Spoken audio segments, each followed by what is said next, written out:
তুই খানকি ছেলে এমএলএ, আমার সাথে যা জুলুম করছিস তুই এমএলএ তোরা বেশি দিন থাকবে না, তোর পার্টি উল্টে যাবে দেখবি।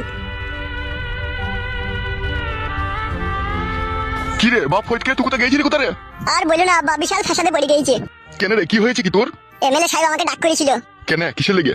বলছে আমার ফয়সালা করবে ওরা। কিসের ফয়সালা? বলছে তুই দুটো বিয়ে করেছিস সেই জন্য তোর ফয়সালা হবে, তাই বলছে। আমি চিন্তা করছি এমএলএ সাহেবকে কে ফয়সালা করার পারমিশন দিল? কে পারমিশন দিবে? আপনার বই পারমিশন দিবে, তাছাড়া আবার কে দিবে? এসব কি বলছো বৌমা? আমার বউ পারমিশন দেবে মানে? আব্বা গো, সব সইসের ভিতরে ভূত ভরা আছে আব্বা। এসব কি বলছিস তুই? ঠিকই বলছি আব্বা। এমএলএ সাহেব যা রাগারাগি গিয়েছিল আমার পানে, সে বলবো কি আব্বা, মনে হচ্ছে আমাকে এখনই মেরে দিবে ও যা করছে। কি বলছিস এসব তুই? হ্যাঁ আব্বা জান, ঠিকই বলছি। এর ভিতরে নিশ্চয়ই কোনো গুড় মধু আছে আব্বা, কেসটা আমি হালকা বুঝতে পারছি। কিরকম বুঝতে পারছিস? তুমি আবার আমার উপরে রাগ করবে না তো যদি বলি? না রে, আমি রাগ করবো কেন বল। তাহলে শোনো, আমার শাশুড়ি নারকেল বেগম মানে তোমার বউ নিশ্চয়ই কোনো একটা কু চাল চেলিস আব্বা। তাই নাকি? হ্যাঁ আব্বা। কিছুদিন থেকে আবছা আমি বুঝতে পারছিলাম ও খানকি ঢেমন মাগি এরকম একটা কিছু কাণ্ড ঘটাবে। এমএলএ সাহেব কি বলেছে জানো আব্বা? কি বলিস?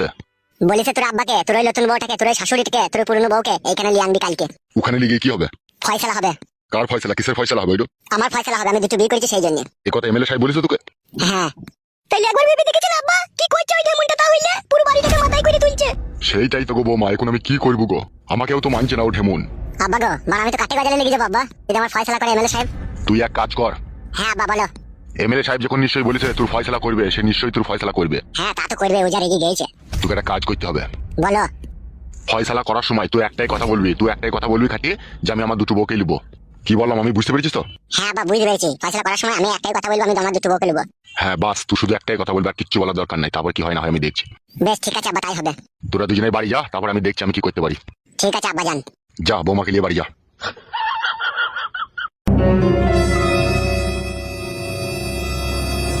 ওই খানকি নারকেল বেগম, তোর গুষ্টির লেতার মার আজকে আমি দাঁড়াখাড়ি বাড়ি যাই। আমি মাংমারানি মাগি চারিদিকে অশান্তি লাগিয়ে বেড়াই, এমন ঢেমুনো। তুই ঢেমনকে ঘা কত না দিলে তুই শুধরাবি না, দাঁড়া। আরে আমার বন্ধু পাঁচ ছয় এমএলএ সাহেবের মেয়েকে পালাবার কথা আছে। ও শোনাবো? কি বলো? বলছি আমি 5 মিনিট যাবো আর আইবো। হ্যাঁ শোনা, কোথায় যাবে তুমি? যাবো আর আইবো, তুমি থাকো বাড়িতে। বালমুকু কি যে করে কিছু বুঝা যায় না। বালমুকু চুদা এই আবার এই গেল। কি গো, তোমার বন্ধুর জন্য আর কতক্ষণ অপেক্ষা করবে? চলো, ট্রেনের সময় হয়ে যাচ্ছে তো। যাবো তো, শোনা আমার অত তাড়াহুড়ো করো না, দাঁড়াও না, ও আসবে। ও আমাকে যখন বলেছে নিশ্চয়ই ও আসবে। আমার বড্ড ভয় করছে, মা ঘুমিয়েছিল তখন আমি চলে এসেছি। বাবা যদি বাড়ি এসে দেখে যে আমি বাড়িতে নেই না, বাড়ি মাথায় করবে। তাড়াতাড়ি চলো তুমি। মা ও আসতে তো দেরি করছে কেন? আশাবাদী আচ্ছা।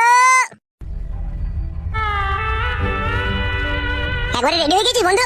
হ্যাঁ দেখতে পাচ্ছি, আমি কখন থেকে তোর জন্য অপেক্ষা করছি। কি করছিলি তুই এতক্ষণ? আর বলি না, আবার একটা ফ্যাসাদে পড়ে গেলাম আমি। কিসের ফ্যাসাদে পড়ে গেলি তুই? ওইসব কথা এখন পরে হবে, ঠিক আছে? সাবধানে যা, ঠিক আছে? যেই আমাকে ফোন করবি এইদিকে খবরটা রাখবি, ওর বাপের খবরটা, ঠিক আছে? ছেলে তোর কোনো চাপ নাই, এমএলএ সাহেবের খবর আমি তোকে দিয়ে দেবো। যা একটু দেখবে। হ্যাঁ ভাই, কোনো টেনশন করবে না তুমি। আমি যতক্ষণ গ্রামে আছি সমস্ত খবর তোমাদেরকে দিয়ে দেবো।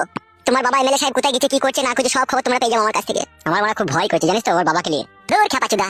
বুঝলি বন্ধু, যে সত্যিকারের ভালোবাসে না সে কাউকে ভয় করে না রে। তুই তো এই মেয়েটাকে মনে প্রাণে ভালোবাসিস, তুই আবার কাকে ভয় করছিস? ভয়ের লেগে লাই, ওর বাপ এমএলএ না, আর আমরা তো জানিস তোমরা সেরকম নর্মাল লোক আমরা। দূর মারা, নর্মাল হয়েছিস তা কি হয়েছিস? ভালোবাসা এমনই একটা শক্তিশালী জিনিস যেখানে এমএলএ, মন্ত্রী, পুলিশ, প্রশাসন, দেশের প্রধানমন্ত্রীও কিছু করতে পারবে না রে বাড়া। তোর একবার ঘর থেকে যেই তো দেখ, কিচ্ছু মনে হবে না বাড়া। ভয়ে মরছি আমি, মনে হচ্ছে ভালোবেসে বিয়ে করিনি। আমি তো ভালোবেসে বিয়ে করেছি, তাও আবার বিয়ে হলো মেয়েকে। তুই তো আবার মেয়েকে করছিস রে বাড়া। তুই আবার তো ভয় কিসের? কোনো টেনশন করবি না বাড়া, যতক্ষণ আমি আছি। যা চলে যা, কোনো টেনশন করি না। চলে সামলাবি তো? যা রে ভাই যা, আমি আছি বলছি তো, যা, দেরি হয়ে গেছে, যা। ঠিকই বলছি, চলো পালিয়ে চলো, বাবা কিছুই করতে পারবে না। আমি বলবো তো আমি তোমার সাথে পালিয়ে এসেছি নিজে থেকে। চলো বেশ ঠিক আছে, চলো। তুই এদিকটা একটু খেয়াল রাখবি। হ্যাঁ ভাই আমি চললাম তাহলে, ভালো থাকিস। হ্যাঁ কোনো টেনশন করি না, বিনা টেনশনে যা, আমি ভালো আছি, ভালোই থাকবো, তুই যা। বেশ ঠিক আছে, আমি চললাম। এসো। মাংমারানি ভাই এমএলএ, তুই এবার বুঝবি কত যন্ত্রণা। তোর মেয়েকে আমি পগার পার করে দিলাম। মাংমানি ভাই এমএলএ, আমার সাথে লিচিস পাঙ্গা, তোর এবার বুঝিয়ে দেবো তোকে। না অনেকক্ষণ বাড়িয়েছি, বাড়ি যাই।